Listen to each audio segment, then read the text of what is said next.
talking about, as a little review, when I have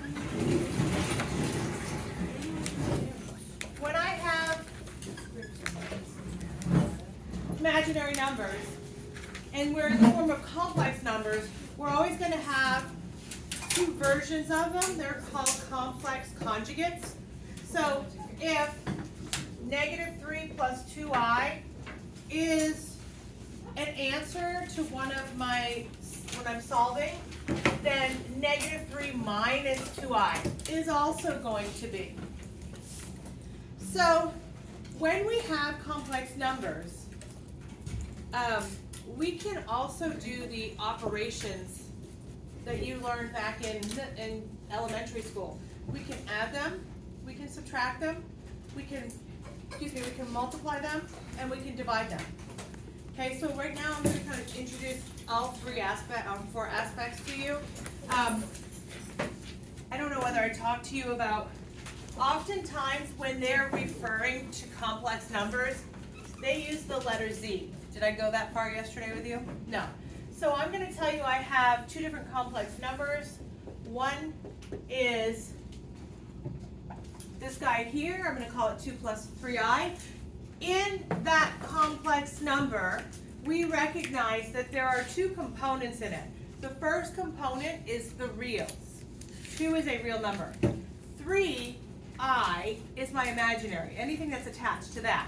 And when you start doing the order of the operations with it, you kind of consider them like terms, and we're gonna work on that. I'm gonna call a second complex number 8 minus I.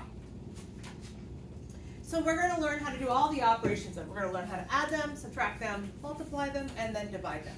So the first thing I'm going to show you is how do we go about adding Z1 plus Z2.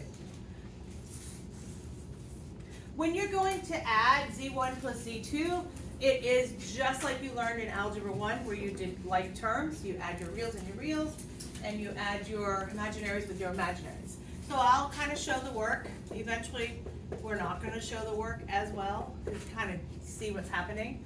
We're adding the two together. We're going to add my reals, and my reals, I've got 10, 3i minus 1i is plus 2i. So the addition of those two would be that. Easy enough. If I was going to subtract, very similar in nature to what you learned in Algebra 1, again, you're going to take your Z1 and you're going to subtract your Z2. What do you think is really important to remember? You're subtracting the whole thing. So you have to distribute the negative through and then combine like terms. So we would have 2 plus 3i minus 8 plus I. So far, okay? You get negative 6 plus 4i. All right, so far? Okay. When we're multiplying two of them, so if I was multiplying Z1 and Z2, I'm going to write these two guys out, 2 plus 3i and 8 minus I. We talked about this yesterday without me actually teaching you what it was. What do we do when we multiply these two guys? Well, it's just like taking two binomials and multiplying them together. How do you handle that? FOIL it. Absolutely. So you're going to do first times first, the outer times the outer, the inner times the inner, and then the last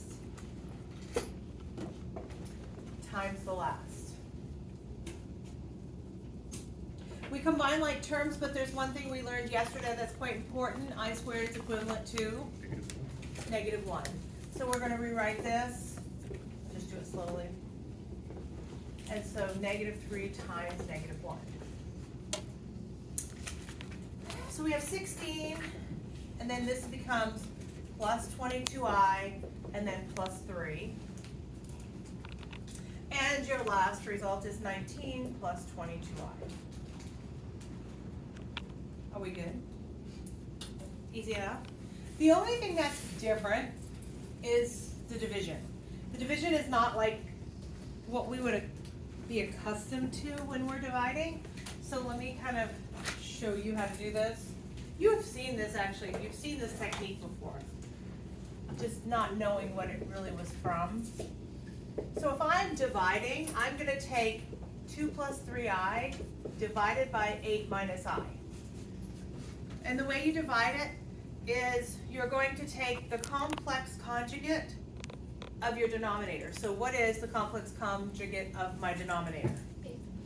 8 plus I. You're going to take the complex conjugate of the denominator and you're going to multiply the top and the bottom by the complex conjugate. This is what we refer to as division of complex numbers. So far, okay? Yes? Do you have an extra pencil I can use? I'm sure. We're going to FOIL the top. And before we go further and kind of think about it, what is the bottom going to give us? 64 minus I Well, squared. yeah, I mean, like, a real number, that's what I was looking for. Specifically 64 minus I squared, but a real number. So your denominator no longer will be in the complex number world, it'll be in the real number world. Okay, so that, I guess my question was terrible. So 16, and then 2i plus 24i. So 2 plus 24 is 26i's. And then plus 3i squared. And then you guys know. And also something kind of just to note is that when I do multiply complex conjugates, I don't care about the outer inner aspect of it because it always goes away. So I do first, last, done. Does that make sense?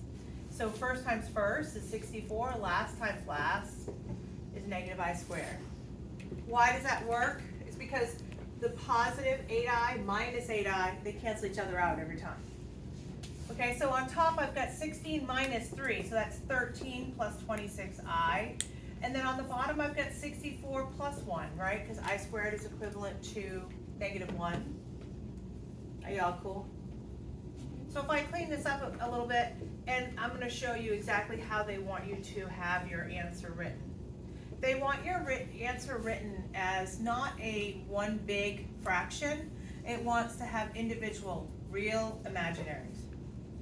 If you can possibly reduce your reals or even your imaginaries or both, you should. 13 and 65 divisible? Yes? How many times? 5 times, yeah.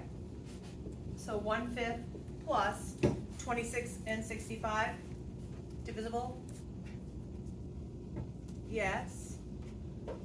Both divide by what number? 13. Excellent job. So 2 and then 5. What do you guys think? Good, bad, ugly, not hard? Not hard. Cool.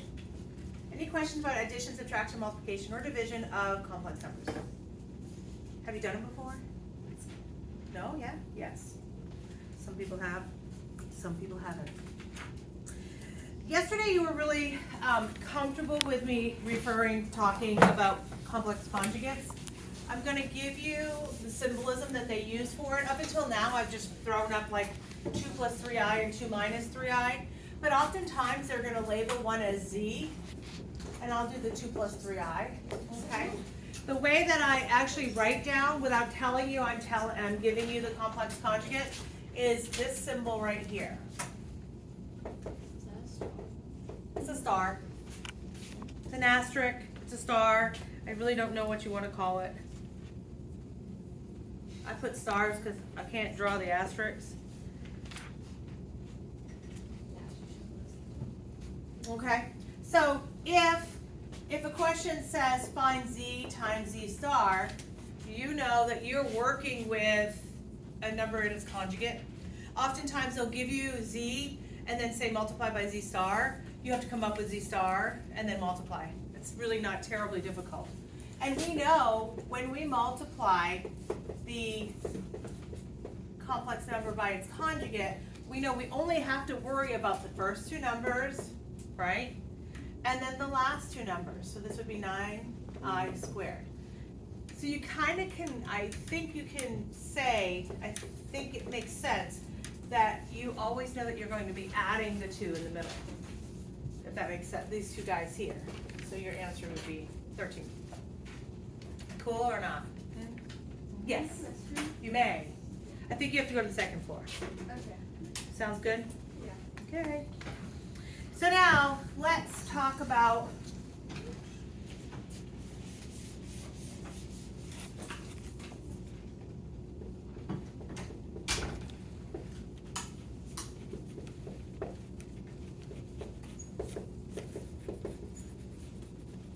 okay.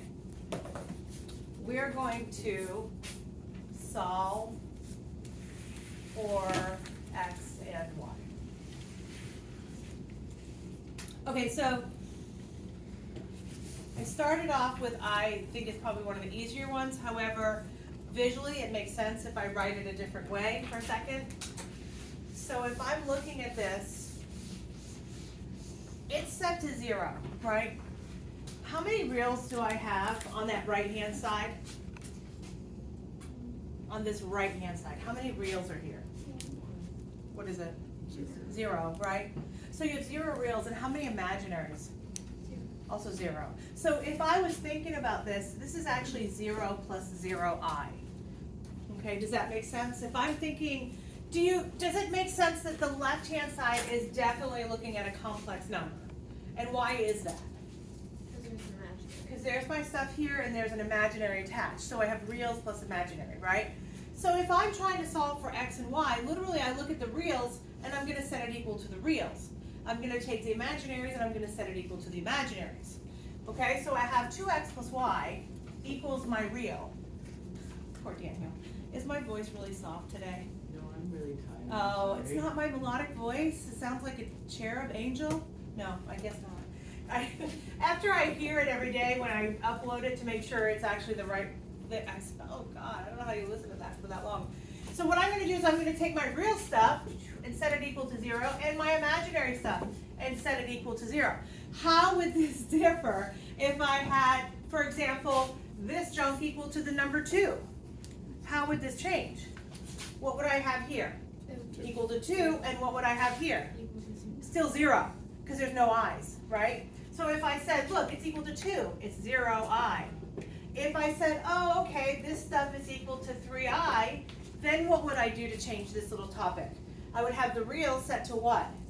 0, and then my imaginary is set to, it's not 3i, it's just 3. Because the I indicates it's imaginary, okay? So it's just 3. Is everybody cool?